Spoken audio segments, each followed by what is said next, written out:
비행기 당장 세워. 너 내려. 나 이 비행기 안 띄울 거야. 사람은 누구나 자신이 존중받기를 원한다. 하지만 세상은 그렇지만은 않다. 수도하는 도인으로서 타인을 존중해야 하는 이유는 뭘까? 도전님께서는 타인에 대한 존중은 회원상생의 실천 방법이다라고 말씀하셨다. 존중의 의미가 무엇인지, 존중은 어떻게 해야 하는지, 그 해답을 이 글에서 제시하고 있다. 타인에 대한 존중. 우리의 회원상생 원리가 아니고서는 세계 평화란 있을 수 없다. 우리의 목적도 근본도 평화다. 평화스러우려면 항상 서로가 존중해 주어야 한다. 그러므로 도인이든 아니든 나이가 많거나 적거나 모두 다 존경해야 한다. 그렇게 하면 자연이 화목이 되고 화목이 오므로 평화로워진다. 항상 남을 존경해야 함을 잊지 말라. 그 속에 화목이 있고 화평이 있고 단결이 있는 것이다. 우리는 수도하면서 타인의 의사를 존중하며 일을 처리해야 한다. 타인에 대한 존중은 자연스럽게 우러나는 때도 있지만 그렇지 않은 때도 있다. 존중이 결여될 때 대인관계에 불화가 생기고 많은 사람이 상처받으며 심하게는 원한을 맺기도 한다. 이는 척을 풀고 남을 잘되게 하는 회원상생으로 화평한 세상을 이루려는 수도의 목적과 상반되는 것이다. 그러므로 타인을 소중히 여기는 존중이 필요한데, 존중은 타인과의 불화와 갈등을 막아 화목과 평화를 이루는 회원상생의 실천 방법임을 위 도전님 말씀을 통해 알 수 있다. 타인을 존중해야 한다는 것을 알지만 그것을 실천하는 것이 녹록하지 않다.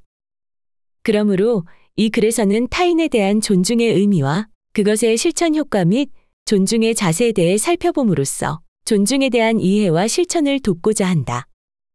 존중은 2014년 교육부에서 발표한 인성검사 핵심 덕목 중 하나이다. 존중의 사전적 의미는 높여서 귀중하게 대하는 것이다. 영어로는 리스펙트인데 이것은 다시라는 뜻의 리와 보다라는 의미의 스펙트가 결합한 것으로 다시 보다라는 의미가 있다. 존경스러워서 다시 본다는 의미도 있고 자신의 편견이나 고정관념을 버리고 다시 본다는 의미도 있다. 높여서 귀중하게 대하는 것이 무엇인지 구체적으로 풀이한 정의들을 보면 상대방의 감정을 헤아려 필요한 도움을 주고 함부로 구속하지 않으며 배려해주는 적극적인 행동, 타인을 귀하게 여기는 마음을 말과 행동으로 표현하는 것, 다른 사람의 가치와 고유성을 인정하고 그들의 입장이 되어 생각해보는 것, 한마디로 차이를 인정하며 그들의 입장을 존중하는 것 등이 있다. 이것을 종합하면 존중은 상대방이 가치 있는 존재임을 믿어주고 고유성을 인정하는 가운데 상대방의 입장과 감정을 헤아리고 배려하는 것이라고 할 수 있다. 타인을 존중해야 하는 이유는 사람은 그 자체로 가치 있는 존재이기 때문이다. 사람은 하늘이 헤아릴 수 없는 공력을 들여 태어난 존재이다. 이렇게 태어난 인간은 누구나 천성 그대로의 본심인 양심을 지니기에 존귀하며 그 존귀함에 차등이 없다. 이는 도전님께서 구천상제께서는 어느 족속의 인류이건 간에 밉고 고음의 차별 없이 한결같이 다 사랑하신다. 그러므로 우리들 인류는 상제님의 손으로 한동기 형제를 이루었으니 서로가 존중하고 사랑하며 화평하여야 한다. 라고 하신 말씀에서 확인된다. 비록 개별성으로 말미암아 사람마다 차이가 있지만 상제님 앞에서는 모두 동등한 사랑의 대상이다. 이것만으로도 인간은 서로 존중하고 존중받기 충분하다. 여기에 더해 우리가 서로 존중하지 않으면 안 되는 또 다른 이유는 인존시대가 열리고 있다는 점이다.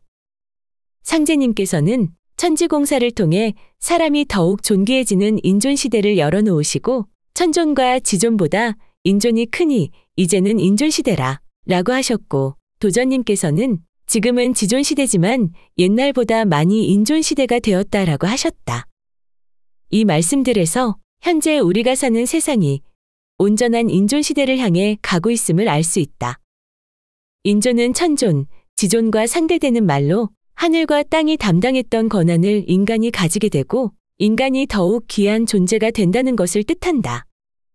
이렇게 인간의 존귀함이 극대화됨에 따라 타인에 대한 존중이 이를 이루고 어려움을 극복하는 방도가 되기도 한다. 천존과 지존 시대에는 각각 하늘의 정성 들이고 땅의 기운을 받아 이를 이루었으나 인존 시대에는 사람에게 덕을 베풀고 사람을 우대함으로써 뜻한 바를 이루고 복을 받을 수 있기 때문이다. 또 상제님께서는 사람들이 예로부터 길성소조라 하여 길성을 구하러 다니나 길성이 따로 있는 것이 아니니라. 때는 해원시대이므로 덕을 닦고 사람을 올바르게 대우하라. 여기서 길성이 빛이 나니 이것이 곧 피난하는 길이니라. 라고 말씀하셨다. 이것은 사람을 올바르게 대우하는 것, 즉 어떤 사람을 대하더라도 존경하는 것이 화를 피할 수 있는 길임을 밝혀주신 것이다. 인존시대를 통해 상제님께서 인간을 얼마나 존귀하게 만드셨는지 타인에 대한 존중이 얼마나 중요한지 가늠할 수 있다. 상제님께서 인존시대를 열어놓으시고 서로 존중하도록 하신 것은 존중이 우리의 목적인 평화로운 세상을 만들 수 있는 해원상생의 실천 방법이기 때문이다. 세상에 원한이 쌓인 이유 중 하나는 신분제도나 성별에 의한 차별로 사람이 사람 이하의 대접을 받았기 때문이다. 현재 조직 내에서의 집단 따돌림, 인종차별, 지역 간 분쟁과 전쟁 등은 존중의 결여에서 오는 비극이다. 그러므로 도인과 비도인, 나이 많은 사람과 어린 사람, 지위의 고하나 능력의 유무를 가리지 않고 어떤 사람을 대하더라도 아끼고 귀중하게 여긴다면 이러한 불화와 갈등의 여지가 줄고 자신과 타인이 잘 될 것이다. 그뿐만 아니라 대인관계가 돈독해지고 가정이나 방면, 조직의 구성원 간의 신뢰와 유대가 두터워질 수 있다. 실제로 존중의 적극적인 실천이 자신과 남을 잘되게 함을 추론할 수 있는 흥미로운 연구 결과가 있다. 그 연구에 따르면 사람의 뇌에는 뇌파, 심장에는 심장박동이라는 진동이 있는데 타인을 존중할 때 심장박동이 안정되고 조화로워 심장혈관이 건강해진다.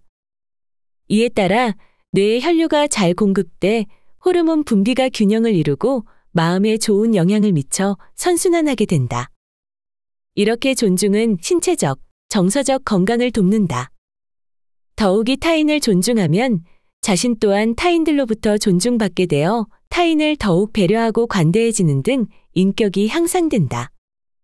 또한 존중은 타인에게 영향을 미치기도 하는데 연구 결과에 따르면 심장의 전자기장은 신체 바깥 3m 지점에서도 측정되며 두 사람이 접촉하거나 가까이 서 있을 때 한 사람의 가슴에서 발생한 전기 에너지가 다른 사람에게 전달된다.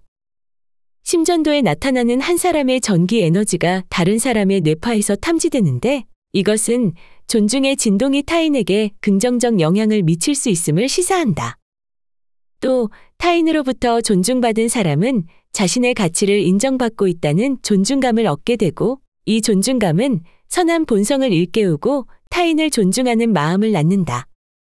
조직에서의 존중에 관한 연구 결과에 따르면 존중받는 직원일수록 긍정적인 마인드를 가지며 강한 도전 정신을 보이고 사고가 유연해지며 포용력이 커진다. 또 조직원 간에 서로 돕고 협력이 필요할 때 적극적으로 행동한다.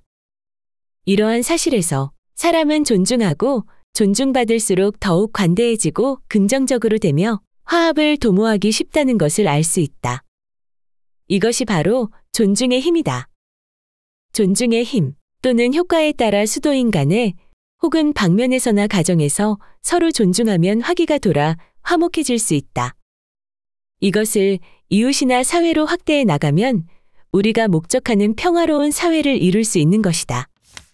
천리길도 한 걸음부터 라는 말이 있듯이 존중을 생활화하기 위해서 취해야 할 한 걸음에 해당하는 기본 자세는 무엇일까? 또 모든 사람을 존중해야 하는 상황에서 간과하기 쉬운 대상은 없을까? 먼저 존중의 기본 자세를 보면 첫째, 타인의 말을 존중하는 것이다. 도전님께서는 서로 귀중하게 생각하고 말 한마디도 존중해야 한다라고 하시어 타인을 존중하는 기본 자세가 말 한마디도 가벼이 여기지 않고 귀하게 여기는 것임을 시사하셨다. 말은 마음의 표현으로 그 안에 감정과 욕구, 생각, 의견, 가치관 등이 담긴다. 따라서 상대방의 말을 존중하여 귀 기울이다 보면 자연스럽게 그 사람의 성격과 감정, 생각, 취향 등을 알게 되고 인정하게 된다. 둘째, 타인에 대한 존중에 있어서 아무리 강조해도 지나치지 않은 것으로는 예의에 알맞은 말과 행동이 있다. 예의는 그 사람을 귀하게 여기는 마음에서 우러나오는 말과 행동으로 예의 없는 존중은 있을 수 없다. 도전님께서도 예에 대해 공경심으로 자기를 낮추고 남을 높여주는 인도를 갖추는 것이라고 하셨다. 또 왕가의 사람들을 빗대어 도인 간 서로 존중할 것을 말씀하셨는데 자기들을 낳은 분이 아주 높은 지존이므로 서로가 귀중하게 생각하며 존대하고 존중하는 것이다. 우리는 그보다 더하다라고 하셨다. 즉 왕이 존귀함으로 그 자식들 또한 존귀해 서로 존댓말을 쓴다고 하시며 상제님의 도인은 서로 더 존중해야 한다는 것을 강조하신 것이다. 서로 아끼고 귀중하게 여기면 언행을 함부로 하지 않고 예의 있게 말하고 행동하게 되는 것이다.